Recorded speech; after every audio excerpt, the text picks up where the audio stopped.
ይህ የኢትዮ ግዕዝ የሆሮስኮፕ ቻናል ነው። በግንቦት 2018 ዓመተ ምህረት ከከባድ ፈተና ወደ ታላቅ ስኬት ሕይወታቸውን በአዲስ ምዕራፍ የሚጀምሩት አምስቱ ዕድለኛ ከዋክብት። እንኳን ወደ ኢትዮ ግዕዝ የሆሮስኮፕ ቻናል በሰላም መጣችሁ። ይህ ወር በሰማይ ላይ ልዩ ድምቀት የሚታይበት፣ የቆዩና የከበዱ ፈተናዎች ተቋጭተው አዲስ የብርሃን ምዕራፍ የሚከፈትበት ወር ነው። ላለፉት ወራት አልፎ ተርፎም ዓመታት በትግልና በውጥረት ውስጥ ነበራችሁ። ወይስ የጀመራችሁት አልሳካ ብሏችሁ፣ ወይስ በአሮጌው ማንነታችሁ ታስራችሁ ተቸግራችኋል?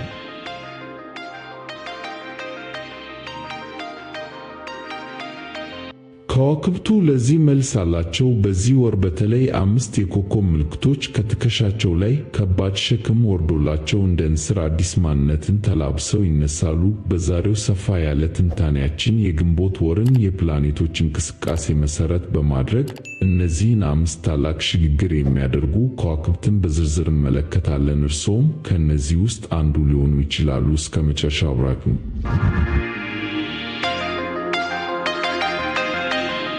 ወደ ዝርዝሩ ከመሄዳችን በፊት በዚህ ወር ሰማዩ ምን እየዘጋጀልን እንደሆነ በጥልቀት ግንቦት 2018 በሁለት ታላላቅ ሙሉ ጨረቃዎች የታጀበ ልዩ ወር ነው። ወሩ እንደገባ ግንቦት 1 ቀን በጊንት ወይም ስኮርፒዮ ላይ የሚወጣው ሙሉ ጨረቃ ድብቅ የነበሩ ምስጢራትን ወደ አደባባይ ያወጣል። ይህ ጨረቃ ያለቀለትን ነገር የመተውና ራስን የማስዳት ታላቅ ኃይል አለው።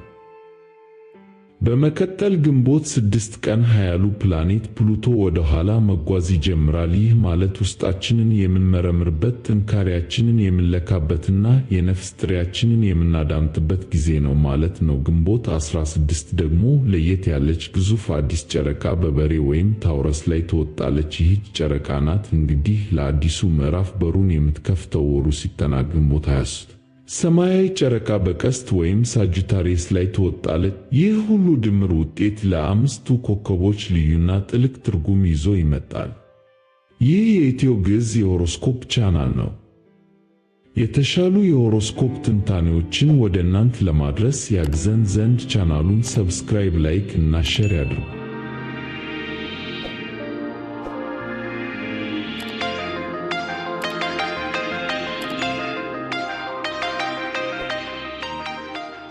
አንድ ታውረስ የ7 ዓመት ፈተና ማብቂያ።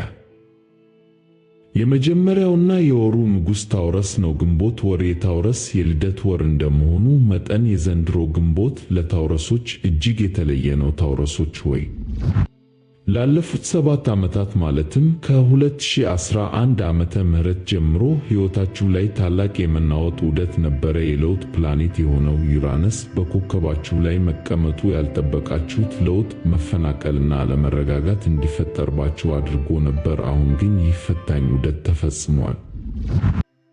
የለውጥ ዑደቱ አሁን ተጠናቋል። ግንቦት 16 የሚወጣው አዲስ ጨረቃ የግል አዲስ ዓመታችሁ ነው። ከዚህ ቀን ጀምሮ ላለፉት ዓመታት የለፋችሁበት ውጤት መታየት ይጀምራል። ኢኮኖሚያዊ ሁኔታችሁ ይረጋጋል። በማንነታችሁ ላይ ትልቅ በራስ መተማመን ታገኛላችሁ። ከአሁን በኋላ ታውረስ የሚገነባው ነገር አይናወጥም። አዲሱ ምዕራፋችሁ በጽኑ መሠረት ላይ ይቆማል። ታጋሽነታችሁ ፍሬ የሚያፈራበት ጊዜ አሁን ነው።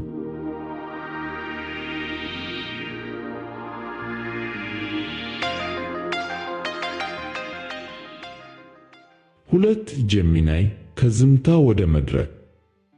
ሁለተኛው ኮከባችን መንታ ወይም ጀሚናይ ነው። ጀሚናዮች ግንቦት ወርን የሚጀምሩት ትንሽ ግራ በመጋባትና ኃይል በማጣት ሊሆን ይችላል። ምክንያቱም ፀሐይ በ12ኛው ቤታችሁ ላይ ስለምታርፍ ውስጣዊ ሰላምን ፍለጋ ወደ ኋላ ልትሉ ትችላላችሁ። ነገር ግን ግንቦት 16 ላይ የሚወጣው አዲስ ጨረቃ ለጀሚናዮች ትልቅ ስጦታ አለው። ይህ ቀን ለጀሚናይ የመንጻት ጊዜ ነው።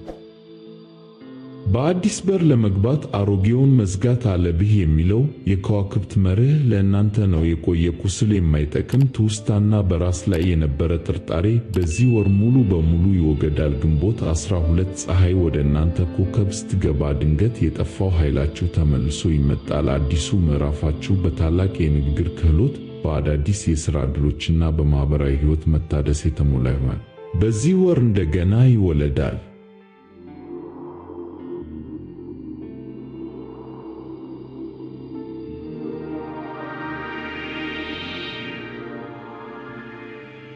ሶስት ስኮርፒዮ የግል ነፃነትና ድል።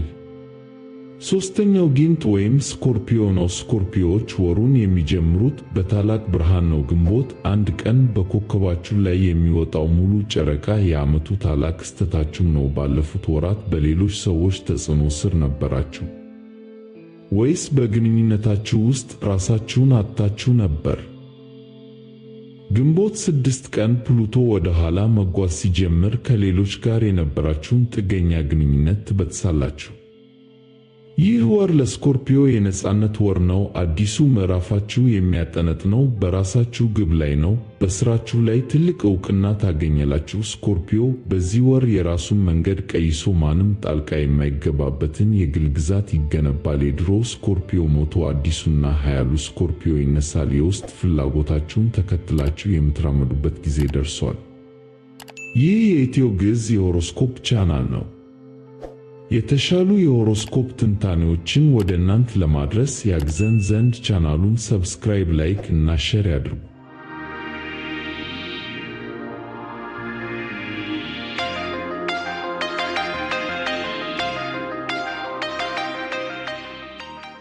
አራት ሳጂታሪየስ የሰማያዊቷ ጨረቃ በረከት።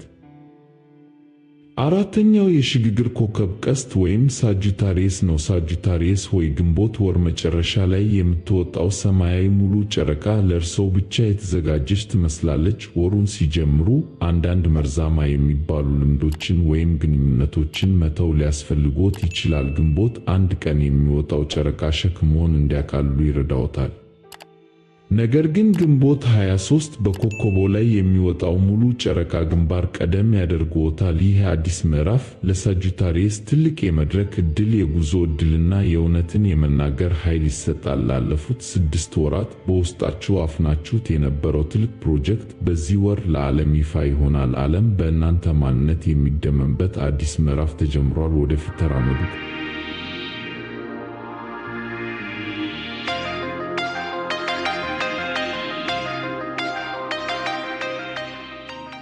5 ካፕሪኮርን ሸክምን የማራገፍ ኃይል። አምስተኛውና የመጨረሻው ኮከባችን ጋሻ ወይም ካፕሪኮርን ነው። ለካፕሪኮርን ግንቦት ወር የመዝጊያና የመክፈቻ ወር ነው። ግንቦት 16 ላይ የሚወጣው አዲስ ጨረቃ በፈጠራና በፍቅር ሕይወታችሁ ላይ አዲስ ተስፋን ይዘራል። ነገር ግን ትልቁ ድል የሚመጣው በወሩ መጨረሻ ላይ ነው። በ12ኛው ቤታችሁ ላይ የሚወጣው ሙሉ ጨረቃ ለዓመታት ሲያስጨንቃችሁ የነበረ ምስጢር ወይም ሸክምታ ካፕሪኮርኖች አዲሱን ምዕራፍ የሚጀምሩት ይቅር በማለትና ምዕራፍን በመዝጋት ነው። ከዚህ በኋላ በካፕሪኮርን ሕይወት ውስጥ ጸጸት የሚባል ነገር ቦታ አይኖረውም። ሕይወታችሁን በደስታና በጨዋታ የምታሳልፉበት፣ ከባድ የኃላፊነት ጫና የሚቀንስበት ወቅት ላይ ደርሳችኋል። ነፃነታችሁን አውጁ። ይህ የኢትዮ ግዕዝ የሆሮስኮፕ ቻናል ነው። የተሻሉ የሆሮስኮፕ ትንታኔዎችን ወደ እናንተ ለማድረስ ያግዘን ዘንድ ቻናሉን ሰብስክራይብ፣ ላይክ እና ሼር ያድርጉ።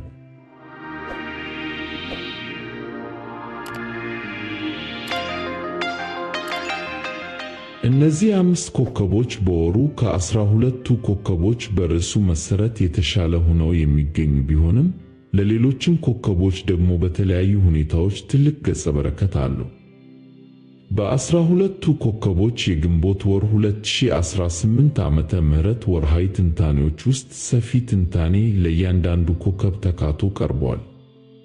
በመጨረሻም ውድ የኢትዮ ግዕዝ የሆሮስኮፕ ቻናል ቤተሰቦች ግንቦት 2018 ዓመተ ምህረት እንዲህ በታላላቅ የከዋክብት በረከቶች የተሞላ ነው። ታውረስ፣ ጄሚናይ፣ ስኮርፒዮ፣ ሳጂታሪየስ እና ካፕሪኮርን ፈተናዎቻቸውን በድል ተሻግረው አዲስ ታሪክ ይጽፋሉ። እርግጥ ነው ለውጥ መጀመሪያ ላይ አስፈሪ ሊሆን ይችላል። ነገር ግን ከዋክብቱ እንደሚነግሩን አሮጌው ካልፈረሰ አዲሱ አይታነስም። ስለዚህ ፍርሃትን አስወግዱን። ይህን አዲስ ብርሃን ተቀበሉ። ቪዲዮውን ከወደዳችሁት ሰብስክራይብ በማድረግና ለወዳጅ ዘመዶ በማጋራት የከዋክብቱን መልእክት ያድርሱ። በኮከቦ ላይ የተሰማዎትን አስተያየት በአስተያየት መስጫው ላይ ቢያስፍሩልን ደስ ይለናል። በሌላ የከዋክብት ትንታኔ እስክንገናኝ ብሩህ ግንቦት ይሁንላችሁ። ቸር ሰንብቱ።